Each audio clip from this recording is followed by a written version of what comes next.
आज का हमारा विषय है विक्रय मूल्य या निविदा मूल्य का निर्धारण, डिटर्मिनेशन ऑफ सेलिंग प्राइस और टेंडर प्राइस। उत्पादक को कभी कभी अपने उत्पादन का आदेश प्राप्त करने के लिए क्रेता को अनुमानित विक्रय मूल्य बतलाना पड़ता है, जो कि लागत में कुछ लाभ जोड़कर ज्ञात किया जाता है। इस मूल्य को निविदा मूल्य टेंडर प्राइस कहते हैं। यह मूल्य उत्पादन करने से पूर्व ही ज्ञात करना पड़ता है तथा ये बहुत ही महत्वपूर्ण है, क्योंकि इसी मूल्य के आधार पर आदेश प्राप्त होता है। क्रेता ऐसे अनुमानित मूल्य उसी प्रकार की वस्तु के बहुत से उत्पादकों से मंगवाता है और जिसका टेंडर प्राइस, जिसका निविदा मूल्य सबसे कम होता है, उसे ही माल का आदेश दिया जाता है। तो इसलिए निविदा मूल्य का निर्धारण करना बहुत ही महत्वपूर्ण है, ताकि हमारी लागत रिकवर भी हो जाए, हमें निर्धारित लाभ भी प्राप्त हो जाए और हमारा जहाँ तक हो सके कोटेशन तुलनात्मक रूप से कम हो, ताकि आदेश हमें मिलने की संभावना बढ़ जाए। तो ऐसा विवरण पत्र जिसमें कि अनुमानित व्ययों का लेखा किया जाता है, अनुमानित लागत पत्र कहलाता है, एस्टिमेटेड कॉस्ट शीट कहलाती है। किसी भी वस्तु की लागत का अनुमान लगाने से पहले उत्पादक को ये भी देखना पड़ता है कि भविष्य में सामग्री के मूल्य में, मजदूरी के मूल्य में या खर्चों के प्रत्यक्ष व्यय के मूल्यों में कोई कमी या वृद्धि होने की भी संभावना है क्या। यदि है तो उसका भी ध्यान एस्टिमेटेड कॉस्ट निकालते समय ध्यान रखा जाता है। ऊपरी व्ययों का उत्पादन के साथ संबंध ज्ञात करना होगा। इसमें ऊपरी व्ययों का संबंध, क्योंकि यहाँ पर हमें एक्चुअल ओवरहेड्स तो पता है नहीं क्या होने वाले हैं, तो हम यहाँ पर ऊपरी व्ययों के लिए अवशोषण दरों का, अब्जॉर्प्शन रेट का भी अनुमान लगा के रखते हैं और ध्यान रखते हैं। इसके साथ ही हमें यह भी ध्यान रखना होता है कि जो ऊपरी व्यय है उनकी प्रकृति अलग अलग प्रकार की होती है। कुछ ऊपरी व्यय स्थिर प्रकृति के होते हैं, फिक्स्ड नेचर के होते हैं, जिनका उत्पादन में वृद्धि या कमी का कोई भी प्रभाव नहीं पड़ता है, जबकि कुछ ऊपरी व्यय परिवर्तनशील प्रकृति के होते हैं, जो उत्पादन के साथ उसी अनुपात में घटते और बढ़ते रहते हैं। तो इस प्रकार सभी ऊपरी व्ययों का ध्यान रखते हुए हमें अनुमानित विक्रय मूल्य की गणना की जाती है। इसे हम ब्रीफ में देखें तो यह टेंडर प्राइस, इस निविदा मूल्य को ज्ञात करते समय हम निम्न प्रक्रिया अपनाते हैं। पहला, पूर्व अवधि में किए गए उत्पादन की कुल लागत ज्ञात करना, यानी तुरंत पिछली जो अवधि होती है उसमें हम कोई भी उत्पादन किया है उसकी कुल लागत ज्ञात करते हैं और उसमें उस अवधि की उत्पादित इकाइयों का भाग देकर प्रति इकाई लागत ज्ञात करेंगे, जो हमें टेंडर प्राइस निकालते समय काम में लेनी है। गत अवधि की लागतों के आधार पर विभिन्न ऊपरी व्ययों की अवशोषण दरें ज्ञात की जाएंगी। हमें इसमें फैक्ट्री ओवरहेड्स और ऑफिस ओवरहेड्स की अवशोषण दरें भी ज्ञात की जाएंगी। जब तक प्रश्न में कोई स्पष्ट सूचना नहीं है, कारखाना ऊपरी व्यय का प्रत्यक्ष श्रम पर प्रतिशत तथा कार्यालय ऊपरी व्यय का कारखाना लागत पे प्रतिशत ज्ञात किया जाएगा और इन दरों के आधार पर ही एस्टिमेटेड कॉस्ट शीट बनाते समय ऊपरियों की राशि ज्ञात की जाएगी। जो मैंने आपको पिछले उसमें भी बताया था कि हम जो अवशोषण की दरें लेंगे वो हम factory overheads to direct labour लेंगे, जिसका फॉर्मूला हमारा हो जाएगा factory overheads divided by direct labour multiplied by 100। और ऑफिस ओवरहेड्स ज्ञात करने के लिए इसकी जो रेट हमारी होगी वो बेस होगी फैक्ट्री कॉस्ट पे। तो हमारा फॉर्मूला हो जाएगा, पिछली जो सूचनाएं गत उत्पादन की सूचनाओं के आधार पे ऑफिस ओवरहेड्स कितने थे उस अवधि में, divided by factory cost multiplied by 100। तो हमारी निकल जाएगी अवशोषण दरें टेंडर प्राइस निकालते से जो हमको काम में लेनी होंगी। इसके बाद इन अनुमानित लागत निकालने के बाद हम इस पर कुछ लाभ की राशि जोड़ देंगे, तो हमारा विक्रय मूल्य या निविदा मूल्य ज्ञात हो जाएगा। इसके साथ ही हमें यह भी ध्यान रखना है कि आगामी अवधि में सामग्री में, श्रम में या व्ययों की लागतों में कोई चेंजेस होने की संभावना है तो उसका समायोजन भी किया जाएगा और फिर अवशोषण की दरों को लगाते हुए कॉस्ट शीट ज्ञात की जाएगी। कुल लागत पर लाभ जोड़कर निविदा मूल्य निकालने के लिए लाभ का जो प्रतिशत होगा वो दो तरह से हो सकता है। यदि लाभ हमारा लागत पे दे रखा है और यदि लाभ हमारा विक्रय मूल्य पे है। तो यदि लागत पे है तब तो हमारा फॉर्मूला हो जाएगा प्रॉफिट डिवाइडेड बाय कॉस्ट का simple percentage of profit upon 100। लेकिन यदि हमारा जो प्रॉफिट का अनुपात है वो विक्रय मूल्य पर बेस है तो पहले हमें इसमें कॉस्ट पे निकालना होगा। तो हमारा फॉर्मूला हो जाएगा total cost into rate of profit divided by 100 minus rate of profit. मैं फिर रिपीट कर देती हूँ, यदि हमारा प्रॉफिट का रेशो कॉस्ट पर बेस है तो सिंपल कॉस्ट में हम इंटू करेंगे रेट ऑफ प्रॉफिट अपॉन 100, तो हमारा प्रॉफिट की राशि निकल जाएगी। लेकिन यदि रेट ऑफ प्रॉफिट विक्रय मूल्य पर बेस है तो हमारा फॉर्मूला हो जाएगा total cost multiplied by rate of profit divided by 100 minus rate of profit. और पर यूनिट कॉस्ट निकालने के लिए तरीका होगा हमारा कॉस्ट की जो भी अमाउंट है, जो भी राशि है, वो divided by production in units, कितनी इकाइयाँ हमने तैयार की हैं उसका डिवाइड कर देंगे तो हमारी पर यूनिट कॉस्ट ज्ञात हो जाएगी। अब हम एक एग्जांपल लेके देखेंगे किस तरीके से टेंडर प्राइस की गणना की जाती है। अब जैसे यहाँ पर हमें एक ऑर्डर मिला है 15 अगस्त 2017 को एक कंपनी को 250 साइकिलों की सप्लाई के लिए ऑर्डर मिला है, जिसके लिए हमको टेंडर प्राइस बना के कोटेशंस देनी है हमें विक्रय मूल्य का। और ये तय किया गया है कि विक्रय मूल्य पर शुद्ध लाभ का वही प्रतिशत होगा जो पिछले 6 माह में अर्जित किया गया था। यानी इस कोटेशन को निकालने के लिए हमने तुरंत पिछले 6 माह जो 30 जून 2017 को समाप्त हो रहा है उस 6 माह की सूचनाओं को हमने बेस बनाते हुए कोटेशन प्राइस हमको निकालनी है। तो पिछले 6 माह की सूचनाएं हमको दे रखी हैं। इसमें स्टॉक है, परचेज है, फैक्ट्री ओवरहेड्स है, ऑफिस ओवरहेड्स है, क्लोजिंग स्टॉक, फिनिश गुड्स का स्टॉक है। सूचना है कि माह में निर्मित साइकिलों की संख्या 1000 थी। ये जो सूचनाएं हमें दे रखी हैं 6 महीने में, इस 6 महीने में 1000 साइकिलें बनाई और बेची गई थी। इन साइकिलों का मूल्य प्रस्ताव किया जाना है। ये साइकिलें 30 जून 2017 तक 6 माह में जो बनाई गई थी उसके अकॉर्डिंग ही उसी साइज़ और उसी क्वालिटी की हैं, जिसका हमें कोटेशन बना के देना है। 1 अगस्त 2017 से संभावना है कि श्रम की लागत 10% से और सामग्री की लागत 15% से बढ़ गई है, तो हमें बढ़ा के दिखानी है। 30 जून 2017 को 6 महीने की बिक्री 2,70,000 रुपये की थी। इसके साथ ही जो अवशोषण दरें हैं उसके लिए हमें सूचना है प्रश्न में कि कारखाना उपरिव्यय का प्रत्यक्ष मजदूरी से वही अनुपात रहेगा जो पिछले वर्ष में था और कार्यालय उपरिव्यय का कारखाना लागत से वही प्रतिशत होगा जो पिछले वर्ष में था। तो कारखाना उपरिव्यय और मजदूरी के प्रतिशत को हमें काम में लेना है और कार्यालय उपरिव्यय और कारखाना लागत के प्रतिशत को हमें काम लेना है टेंडर प्राइस निकालते समय। सबसे पहले हम 1000 साइकिलों की जो पुरानी सूचनाएं हैं उसे कॉस्ट शीट बनाएंगे और ज्ञात करेंगे अवशोषण दर, रेट ऑफ प्रॉफिट और पर यूनिट कॉस्ट। तो यहाँ पर हमारा पहले हम कॉस्ट शीट बनाएंगे। पिछले 6 माह में जो हमारा उत्पादन, जो साइकिलें हमने 1000 साइकिलें बना के बेची हैं, उसमें सबसे पहले हमारा आ जाएगा रॉ मटेरियल कंज्यूम। तो इसमें हमारा आ जाएगा opening stock of raw material, opening stock of raw material, ये है हमारा 50,000, 50,000। ओपनिंग स्टॉक है हमारा 50,000, क्लोजिंग स्टॉक है 7,000 और परचेज है हमारा 75,000, 75,000। इसमें हम ऐड कर देंगे purchase, purchase of raw material, ये है हमारा 75,000। इसमें से लेस कर देंगे हम closing stock of raw material,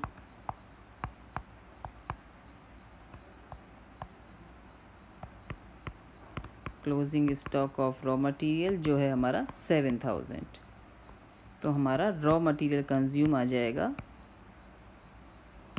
raw material consumed आ जाएगा हमारा 1,18,000, 1,18,000। 1000 इकाइयाँ हमने बनाई हैं, 1,18,000 में कॉस्ट है, इसमें भाग दे देंगे 1000 का, तो प्रति इकाई लागत हमारी आ जाएगी 118 रुपये। इसमें ऐड कर देंगे हम डायरेक्ट वेजेस। यहाँ पे हमें डायरेक्ट वेजेस दे रखी है, यहाँ पे डायरेक्ट वेजेस हमारी फैक्ट्री वेजेस के नाम से है 1,50,000 और फैक्ट्री ओवरहेड्स हैं इसमें हमारे 15,000। इसमें अपन ऐड कर देंगे फैक्ट्री वेजेस। फैक्ट्री वेजेस हमारी डायरेक्ट वेजेस ही होती है, 1,50,000 है। 1000 इकाइयों का उत्पादन किया है तो इसमें 1000 का भाग दे देंगे, डिवाइड कर देंगे, तो प्रति इकाई लागत पर यूनिट कॉस्ट आ जाएगी हमारी 150। इसका टोटल हमारा कहलाएगा प्राइम कॉस्ट 2,68,000। इसमें 1000 का डिवाइड कर दें या जोड़ के निकालें तो प्रति इकाई प्राइम कॉस्ट हमारी आ रही है 268। इसमें हम ऐड कर देंगे फैक्ट्री ओवरहेड्स, फैक्ट्री ओवरहेड्स जो थे हमारे 15,000, इसमें 1,000 डिवाइड कर देंगे तो प्रति इकाई फैक्ट्री ओवरहेड्स हमारी आ जाएगी 15। ऐड करने पे निकल जाएगी हमारी फैक्ट्री कॉस्ट या वर्क्स कॉस्ट, जो यहाँ पर आ रही है 2,83,000 और प्रति इकाई देखेंगे तो 283 रुपीज़। इसमें ऐड कर देंगे हम ऑफिस ओवरहेड्स, ऑफिस ओवरहेड्स। प्रश्न में सेलिंग की सूचना नहीं है, ऑफिस ओवरहेड्स की स्टॉक की सूचना है। इसमें ऑफिस ओवरहेड्स है अपना 14,150, ओपनिंग स्टॉक और फिनिश गुड्स से हमारा नील, क्लोजिंग स्टॉक और फिनिश गुड्स से हमारा 54,150। हम तीनों को एक साथ समायोजन कर देंगे यहाँ पर, तो यहाँ हमारे ऑफिस ओवरहेड्स आ रहे हैं 14,150, यानी पर यूनिट कॉस्ट देखेंगे तो हमारी आ जाएगी 14.15। ये निकल जाएगा हमारा cost of production, cost of production 2,97,150 और प्रति इकाई लागत निकालेंगे तो 297.15। ओपनिंग स्टॉक हमारा नील था तो हमें ऐड करने की ज़रूरत नहीं है, यहाँ सीधे हम लेस कर देंगे closing stock of finished goods, closing stock of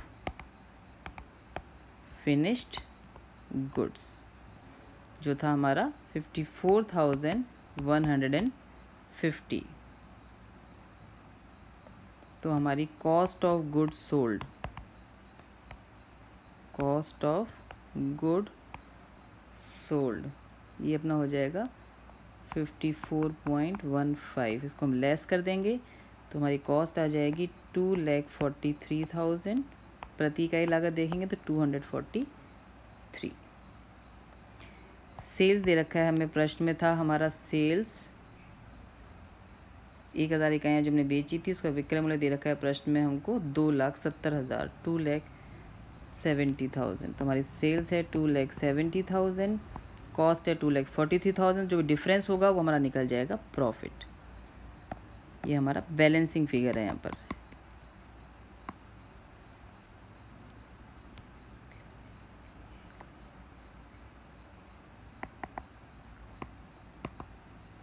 ये हमारा बैलेंसिंग फिगर हो जाएगा 27,000। अभी पिछले 6 महीने की जो सूचनाएं है इसको बेस बनाते हुए हमें टेंडर प्राइस निकालना है। उससे पहले हमें अवशोषण दर ज्ञात करनी है और नेट प्रॉफिट का रेशो निकालना है। तो फर्स्ट अवशोषण दर निकाल लेंगे हम। Factory overheads, factory overheads to direct wages. तो हमारा फैक्ट्री ओवरहेड्स था यहाँ पर 15,000, डायरेक्ट वेजेस थी हमारी 1,50,000 मल्टीप्लाइड बाय 100। तो ये हमारा निकल जाएगा फैक्ट्री ओवरहेड्स हमारे 10% ऑफ डायरेक्ट वेजेस। सेकेंड अवशोषण दर निकालेंगे हम ऑफिस ओवरहेड्स की। ऑफिस ओवरहेड्स हमको बेस बनाना है टू फैक्ट्री कॉस्ट। तो फॉर्मूला बन जाएगा हमारा factory cost divide office overheads divided bye factory cost. तो ऑफिस ओवरहेड्स से हमारे 14,150, फैक्ट्री कॉस्ट थी हमारी 2,83,000 मल्टीप्लाइड बाय 100। तो रेट आ जाएगी हमारी 5% ऑफ फैक्ट्री कॉस्ट। यानी जब भी हम टेंडर प्राइस निकालेंगे तो हमारे फैक्ट्री ओवरहेड्स होंगे डायरेक्ट वेजेस का 10% और ऑफिस ओवरहेड्स होंगे हमारी फैक्ट्री कॉस्ट का 5%। थर्ड निकालेंगे हम net profit, net profit to sales. To sales भी निकाल सकते हैं और चाहे तो टू कॉस्ट भी निकाल सकते हैं। यदि टू सेल्स निकाला है तो फॉर्मूला हो जाएगा हमारा नेट प्रॉफिट, जो भी हमने प्रॉफिट अर्न किया है, divided by sales multiplied by 100। तो यहाँ पर हमारा नेट प्रॉफिट है 27,000 डिवाइडेड बाई 2,70,000 मल्टीप्लाइड बाय 100। तो प्रॉफिट जो निकालना है वो निकालना है 10% ऑफ सेल्स। तो टेंडर प्राइस निकालते समय हम जब प्रॉफिट निकालेंगे तो प्रॉफिट कितना हो जाएगा हमारा सेल्स का 10% हो जाएगा। तो इन तीन चीज़ों को ध्यान रखना है हमें। इसके साथ हमें ये भी ध्यान रखना है, ऑर्डर हमें देना है 250 साइकिलों का, और हमारे मटेरियल में 15% की और लेबर में 10% की वृद्धि की संभावना है भी, जिसको भी हमको ऐड करके दिखाना है। तो जब हम टेंडर प्राइस निकालेंगे तो वो निकालना है हमको 250 साइकिलों का, 250 साइकिल्स का। ये निकल जाएगा हमारा 250 साइकिल्स का। तो सबसे पहले आ जाएगा हमारा मटेरियल। टेंडर प्राइस निकालते समय हमें पिछली सूचनाओं में प्रति इकाई लागत काम में लेनी है, अवशोषण दर काम में लेनी है और प्रॉफिट की रेट काम में लेनी है। मटेरियल हमारा प्रति इकाई, यहाँ पे प्रति इकाई मटेरियल है हमारा 118 और लेबर है हमारी 150। तो प्रति इकाई मटेरियल है हमारा 250 इकाइयों का हमको ऑर्डर मिला है, 118 उसकी रेट है। तो मटेरियल कितना लगने की संभावना है हमारी 29,500, जिसमें इंक्रीज़ होने की संभावना है 15%। इंक्रीज़ है 15%, इसमें 15% ऐड कर देंगे 4425। तो जो एस्टिमेटेड हमारा मटेरियल है वो आ जाएगा 33,925। ऐसे हम निकाल लेंगे वेजेस। वही हमें 250 इकाइयाँ बनानी है, प्रति इकाई लागत थी हमारी 150। तो हमारी कॉस्ट जो है वो लग जानी चाहिए 37,500, जिसमें भी इंक्रीज़ हो रहा था हमारा 10%। इसमें 10% इंक्रीज़ ऐड कर देंगे 3750। तो हमारी जो एस्टिमेटेड लेबर कॉस्ट आ जाएगी वो आ जाएगी 41,250। ये निकल जाएगी हमारी एस्टिमेटेड प्राइम कॉस्ट 75,175। इसमें ऐड कर देंगे फैक्ट्री ओवरहेड, जो हमें अवशोषण दर के आधार पर निकालना है। फैक्ट्री ओवरहेड्स थे हमारे 10% ऑफ वेजेस, 10% ऑफ वेजेस। तो यहाँ पे वेजेस है हमारी 41,250, इसका हम निकाल देंगे 10%। तो ये हमारा आ जाएगा 4125। जो एस्टिमेटेड फैक्ट्री ओवरहेड्स है वो है हमारे 4125। कॉस्ट आ जाएगी हमारी 79,300। अब इसमें ऐड कर देंगे ऑफिस ओवरहेड्स। ऑफिस ओवरहेड्स थे हमारे एस्टिमेटेड 5% ऑफ फैक्ट्री कॉस्ट,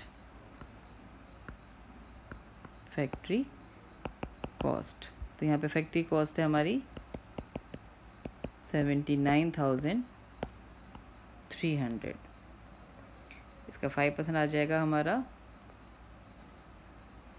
3965। तो ये निकल जाएगा हमारा टोटल कॉस्ट। क्योंकि सेलिंग की कोई सूचना है नहीं सेलिंग ओवरहेड्स की, तो यही क्या निकल जाएगी हमारी टोटल कॉस्ट आ जाएगी। एस्टिमेटेड टोटल कॉस्ट हमारी आ रही है 83,265। इसमें हम एस्टिमेटेड प्रॉफिट ऐड कर देंगे तो हमारी निकल जाएगी एस्टिमेटेड सेलिंग प्राइस और टेंडर प्राइस। इसमें प्रॉफिट हम ऐड कर देंगे तो हमारी निकल जाएगी एस्टिमेटेड सेलिंग प्राइस, या इसको हम बोल सकते हैं टेंडर प्राइस।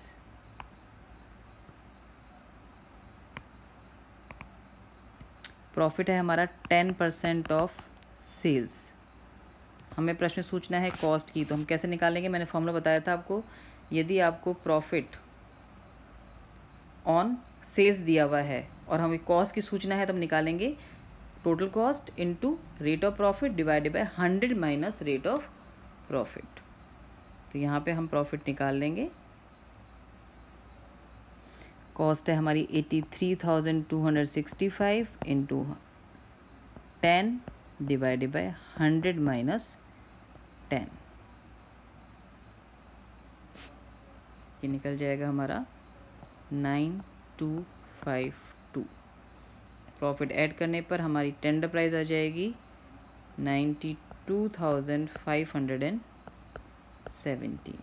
लगभग। ये तरीका है हमारा टेंडर प्राइस निकालने का। वापस से मैं पूरा प्रोसेस ब्रीफ कर देती हूँ। जब भी टेंडर प्राइस निकालना हो पहले तो हम पिछली सूचनाओं के आधार पर जो दे रखी होगी उसके आधार पर कॉस्ट शीट बनाएंगे। कॉस्ट शीट बनाते समय हमें एक तो प्रति इकाई लागत ज्ञात करनी है, यानी हर लागत में हमें उत्पादन का भाग देके प्रति इकाई लागत ज्ञात करनी है, जो हमें टेंडर प्राइस में काम आएगी। फैक्ट्री ओवरहेड्स का डायरेक्ट वेजेस से, ऑफिस ओवरहेड्स का फैक्ट्री कॉस्ट से हमको अवशोषण दर ज्ञात करनी है, और प्रॉफिट अपॉन सेल्स इंटू 100 से हमें प्रॉफिट का रेशो निकालना है, यानी factory overheads to direct wages, office overheads to factory cost और नेट प्रॉफिट टू सेल्स, 3 हमको रेट ज्ञात करनी है। जब हम टेंडर प्राइस निकालेंगे तो जितनी भी इकाइयाँ हमको आदेश की मिली हैं उसको प्रति इकाई लागत से गुणा करके हम मटेरियल निकालेंगे, वेजेस निकालेंगे और एक्सपेंसेस निकालेंगे। और तीनों सूचनाओं में भविष्य में कोई भी वृद्धि या कमी होने की संभावना है तो उसका समायोजन करके हम क्या ज्ञात कर लेंगे, प्राइम कॉस्ट।